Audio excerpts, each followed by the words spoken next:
The thumbnail gave me cancer. Hopefully you'll get some treatment for that. Was the person who asked you if you were 22 blind or stupid or both? Thanks, brother. Hi, man, it's after 12 a.m. here. Why'd you make me stay up so late waiting? Well, you could always just move over here, bud. That's right, it's that time of the week. I am Jaime Rivera. This is Pocket Now, and this is the Pocketnow Daily Recap for last week.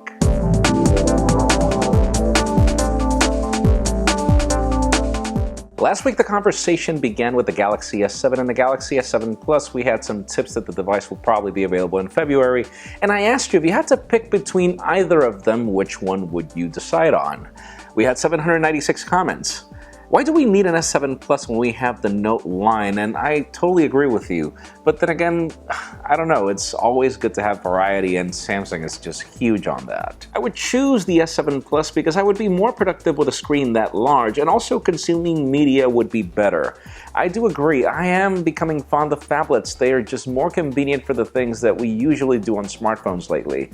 Then again, a lot of people don't agree. S7 Plus. The moment I got a 5.5-inch phone, I could not go back. The large screen is amazing for watching movies and videos. Agreed. A lot of people again prefer it, but then again, other people need to be productive in a way that they use their phones as a tool, and therefore I do agree that large displays are not necessarily convenient for people on the move. Then on Tuesday, we merged the conversation to the iPhone, particularly because we hear that iPhone sales are down, and I asked you exactly what do you think is happening to the market. We had a crazy 1,204 comments. Thanks a lot, guys. We start with, cheap phones are getting good phones are getting cheap. Yes, the premium mid-ranges, the cheap phones are getting good, and then good phones like the OnePlus 2 are just getting cheaper and cheaper. We are getting very good products. This is a great time for the market, and I do agree that the iPhone needs to figure that price tag out. Google and OnePlus are actually releasing decent phones with less gimmicks that don't cost an arm, a leg, and yeah, you read that. That is what I think, and yeah, I do agree. We are getting more variety, and it is just amazing. These phones are getting better. Not necessarily for the media consumption, as apps are just getting more complex, true, but then again, for the basics, that's really all you need. I think it's that phones are getting so good that people aren't needing to upgrade them every year. I don't agree with that. Companies have something that's called planned obsolescence. I feel that right now that I'm using the iPhone 6 every now and then. It's a one-year-old phone and it behaves like it's an old phone because Apple is already making it clunkier intentionally just to get you to buy the new iPhone, which I hate. On Wednesday, the topic was the iPhone 7. Rumors have it that Apple is working on some new materials to get rid of the antenna lines, and I asked you if you would care about an iPhone with new materials or that wasn't made of aluminum.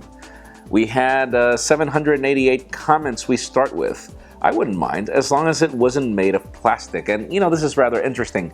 I do prefer aluminum phones, but then again, plastic phones are actually more resilient in most cases. Though with the 7000 series aluminum, that would be the exception to the rule. The antenna lines on the iPhone don't bother me, LOL, and it's funny, but most of the comments were actually focused on that. They didn't mind the antenna lines.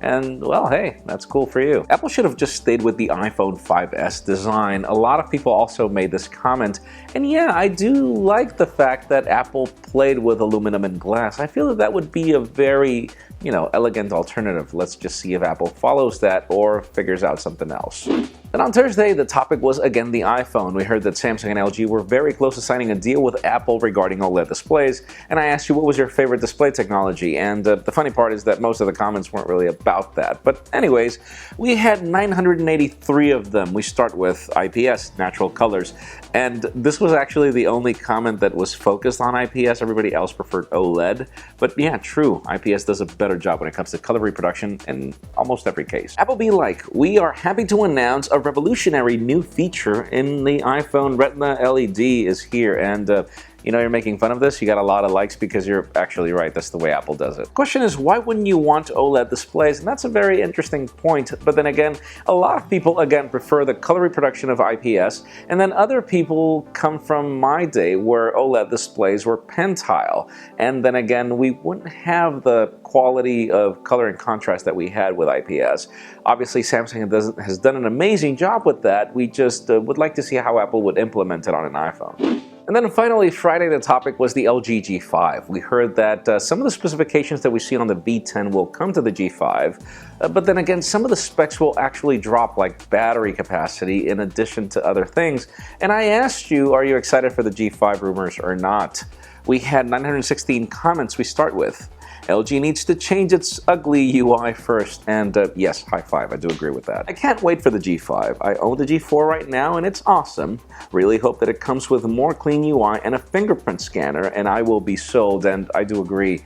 I do love the LG G4, but then again, yeah, the UI needs to change. I would have wished for a fingerprint scanner and, I don't know, battery life. I hope they improve the battery life on the G5. It's only gotten worse since the G2, and you have a very solid point there.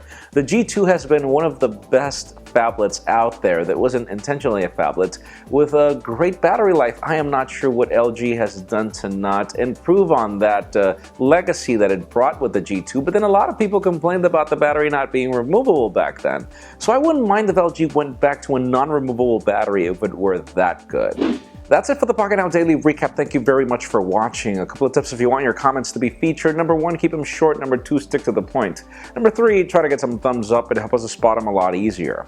You can also follow us on social media and subscribe to our YouTube channel as well. You can follow me on Twitter, Jaime_Rivera, on Instagram at Jaime Rivera.